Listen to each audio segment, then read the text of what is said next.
mai I pōtiki rua ki te toka a Taiao. Rere iho ki ngā tukemata o Kahungunu. Ngā reo irirangi o Tairawhiti. Morena e te iwi e, nau mai hoki mai ki Kapu Tairawhiti. Kei konei mā o ko rāhia tumutumu kei te taha o te ākau o tūranga e mihi atu ana kia koutou katoa. Kia tīmata ke tātou I tēnei ata mā tētai waiata by listening in to Kapu Tairawhiti, your reason to sing out loud. Brought to you by Tūranga FM, Radio Ngāti Pro and Radio Kahungunu. Nailed it. Now, Rāhia, what are two things that go together? Jason Momoa and ice cream. Eki. Well, maybe that, but two things that definitely go together are the marae and karaoke. And if you want to find the best singers in Aotearoa, then there's no better place to head to than your marae, especially leading up to Te Matatini. E mea ana koe. Radio Kahungunus Rāhina Huata recently popped along to the Kahungunu Inter-Marae Karaoke competition that's coming up next, right after the news.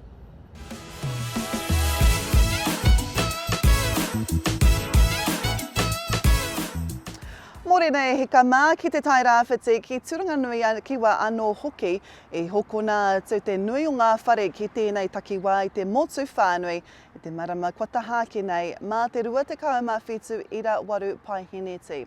E ai ki ngā tatauranga Real Estate Institute of New Zealand e heke nā ngā hua a Huripari Hale me Gabriel hui anō kua ātapa ki anō mai taua wā ki tēnei wā. Ki Kahungunu I nānei, kua puta atu te reo pōhiri ki te iwi, ki te whakanui I a Joe Walsh, no te pēne rongonui ara no the Eagles. He kono he te kore utu hoki tēnei, ka tū tēnei kono he te āpōpō, mai te kaumātahi karaka I te ata, taino atu ki te toru karaka I te ahiahi. A kāti koera ngā tai pito huri I te Tairawhiti.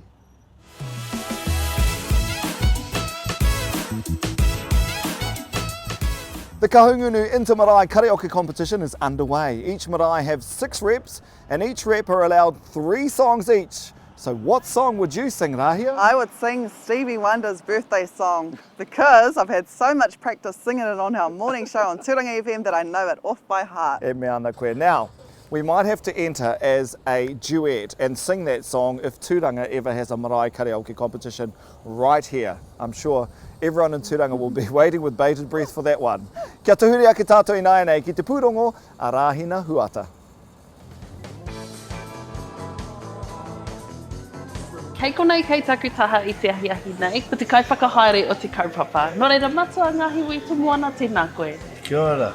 Can you tell me a bit about this kaupapa, please? Well, we go to all our hui, we go to all our tangi, we go to all our unveiling, 21st, baptisms, and we hear the most fabulous singers. But we never see them in public.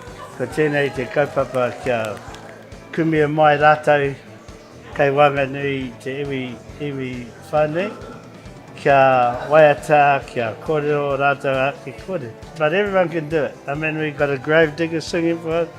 We had an 80-year-old singing for kōwharaki. And that's the way it is. We can draw all our whakawhanaungatanga and all our whakapapa together in something quite celebratory rather than competitive or something taumaha. So it's about kia hari, kia ko, kia hari kotia, kia hariruia, kia whakanuia.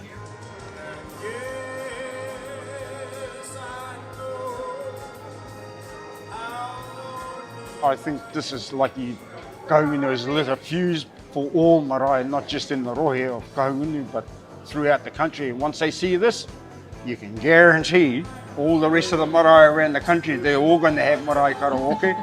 And I think it'll be really good for our people. Rau, now to the marae that are still yet to come, what advice do you have to them? The whole idea is just to get up mistakes and all. Even if you're a bit under the note or over the note, doesn't matter. You're just getting up to have some fun, support your marae. I've heard some pretty good voices today, so Lord knows what the rest of you have got. You know, I mean, there's no doubting our people are great singers.